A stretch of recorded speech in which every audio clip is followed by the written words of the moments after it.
민수기 10장 11절에 가면 이스라엘이 출애굽한 지 1년 2개월이 되었을 때 그들은 한 해를 꼬박 머물렀던 시내산에서 가나안 땅을 향해 행진을 시작합니다.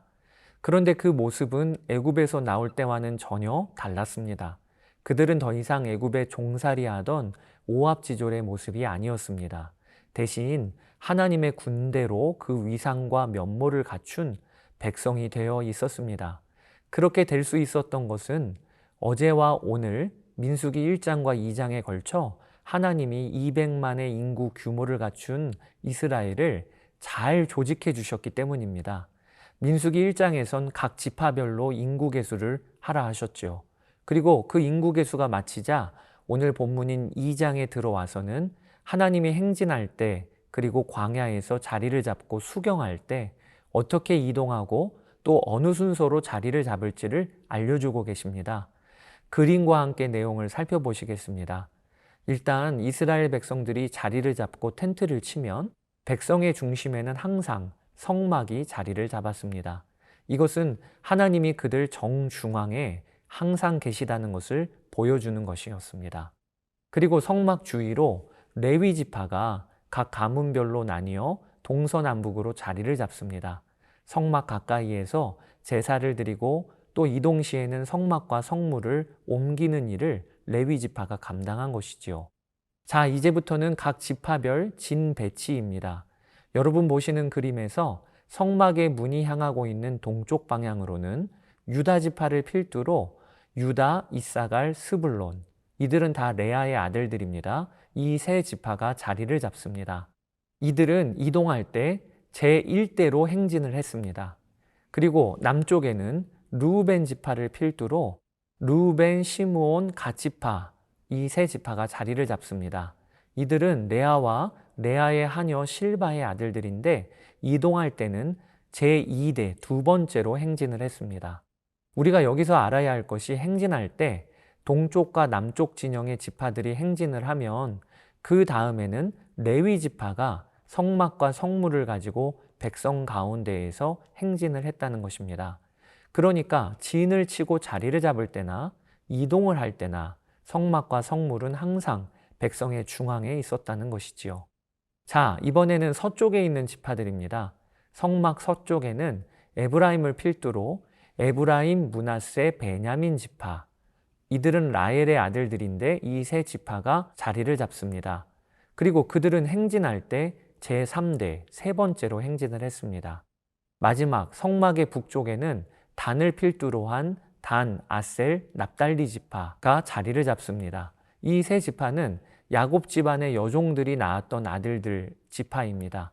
그들은 제4대, 즉 제일 마지막으로 행진을 했습니다. 여러분 대략적으로 진 편성하는 것과 행군 순서가 그림이 그려지시나요?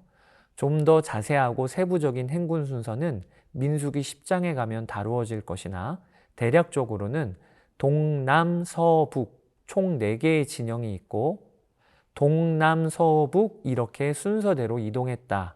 이 정도로 아시면 좋겠습니다. 그리고 오늘 본문과 관련하여 알아두시면 좋을 규례가 하나 있습니다. 이스라엘 백성들이 이동할 때 그들이 지켜야 하는 것 중에 하나가 가장 거룩한 언약궤로부터 일정한 거리를 두어야 했다는 것입니다. 여호수아 3장 3절에서 4절에 백성에게 명령하여 이르되 너희는 레위 사람 제사장들이 너희 하나님 여호와의 언약궤를 매는 것을 보거든 너희가 있는 곳을 떠나 그 뒤를 따르라. 그러나 너희와 그 사이 거리가 2000규빗쯤 되게 하고 그것에 가까이 하지는 말라. 하나님의 임재를 상징하고 또 하나님이 말씀하시던 성물인 언약궤는 지극히 거룩하기 때문에 백성들은 언약궤가 앞서면 거기에 가까이 가면 안 되었습니다. 2000규빗 떨어져 있어야 했었어요. 2000규빗은 지금으로 환산하면 약 900에서 1000m, 1km 정도 되는 것입니다. 이것을 근거로 언약궤를 모신 성막도 세우고 나면 그 성막에서 약 1km 정도 거리를 유지하고 이스라엘 백성들이 지파별로 진을 쳤다고 추측하는 학자들도 있습니다.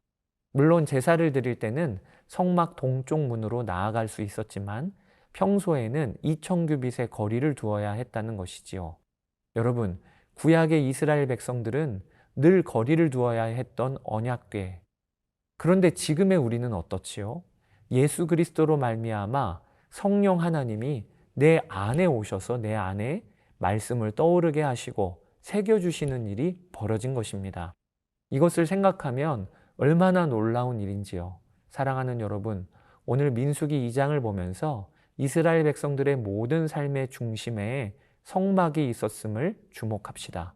그들은 하나님의 임재와 말씀을 중심으로 광야 생활을 통과했던 것입니다. 이것은 우리 또한 마찬가지여야 합니다. 삶의 방향을 잃고 헤매고 계신 분, 광야와 같은 처지에 놓여 고통 중에 계신 분이 있다면 나의 삶의 중심에 다시 성막, 즉 하나님의 임재와 하나님의 말씀을 세우는 일을 해보십시오. 하나님의 말씀을 붙잡고 하나님과 동행하는 삶으로 내 삶을 조정해 보십시오. 그러면 광야길을 걷는 중에도 길을 잃지 않을 것입니다. 그런 여러분 되시기를 축복합니다. 자, 이제 민수기 2장을 함께 읽어보도록 하겠습니다. 제 2장. 여호와께서 모세와 아론에게 말씀하여 이르시되 이스라엘 자손은 각각 자기의 진영의 군기와 자기의 조상의 가문의 기호 곁에 진을 치되 회막을 향하여 사방으로 치라. 동방해 돋는 쪽에 진 7자는 그 진영별로 유다의 진영의 군기에 속한 자라. 유다 자손의 지휘관은 암미나답의 아들 나손이요, 그의 군대로 계수된 자가 74,600명이며 그 곁에 진 7자는 이사갈 지파라. 이사갈 자손의 지휘관은 수알의 아들 느다넬이요, 그의 군대로 계수된 자가 54,400명이라. 그리고 스불론 지파라. 스불론 자손의 지휘관은 헬론의 아들 엘리압이요, 그의 군대로 계수된 자가 57,400명이니 유다 진영에 속한 군대로 계수된 군인의 총기는 186,400명이라. 그들은 제1대로 행진할지니라. 남쪽에는 루벤 군대 진영의 군기가 있을 것이라. 루벤 자손의 지휘관은 스데울의 아들 엘리술이요, 그의 군대로 계수된 자가 46,500명이며 그 곁에 진 7자는 시므온 지파라. 시므온 자손의 지휘관은 수리사대의 아들 술루미엘이요, 그의 군대로 계수된 자가 59,300명이며 또 갓 지파라. 갓 자손의 지휘관은 루엘의 아들 엘리아삽이요, 그의 군대로 계수된 자가 45,650명이니 루벤 진영에 속하여 계수된 군인의 총기는 151,450명이라. 그들은 제2대로 행진할지니라. 그 다음에 회막이 레위인의 진영과 함께 모든 진영의 중앙에 있어 행진하되 그들의 진친 순서대로 각 사람은 자기 위치에서 자기들의 길을 따라 앞으로 행진할지니라. 서쪽에는 에브라임의 군대의 진영의 군기가 있을 것이라. 에브라임 자손의 지휘관은 암미후세 아들 엘리사마요, 그의 군대로 계수된 자가 45,000명이며 그 곁에는 므낫세 지파가 있을 것이라. 므낫세 자손의 지휘관은 부다술의 아들 가말리엘이요, 그의 군대로 계수된 자가 32,200명이며 또 베냐민 지파라. 베냐민 자손의 지휘관은 기드온이의 아들 아비단이요, 그의 군대로 계수된 자가 35,400명이니 에브라임 진영에 속하여 계수된 군인의 총계는 108,100명이라. 그들은 제3대로 행진할지니라. 북쪽에는 단 군대 진영에 군기가 있을 것이라. 단 자손의 지휘관은 암미사대의 아들 아이에셀이요, 그의 군대로 계수된 자가 62,700명이며 그 곁에 진 7자는 아셀 지파라. 아셀 자손의 지휘관은 오그란의 아들 바기엘이요, 그의 군대로 계수된 자가 41,500명이며 또 납달리 지파라.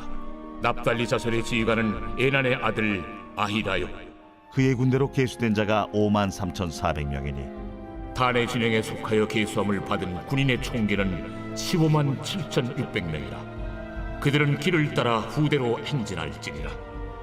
이상은 이스라엘 자손이 그들의 조상의 가문을 따라 계수된 자니 모든 진영의 군인 곧 계수된 자의 총계는 603,550명이며 레위인은 이스라엘 자손과 함께 계수되지 아니하였으니 여호와께서 모세에게 명령하심과 같았느니라.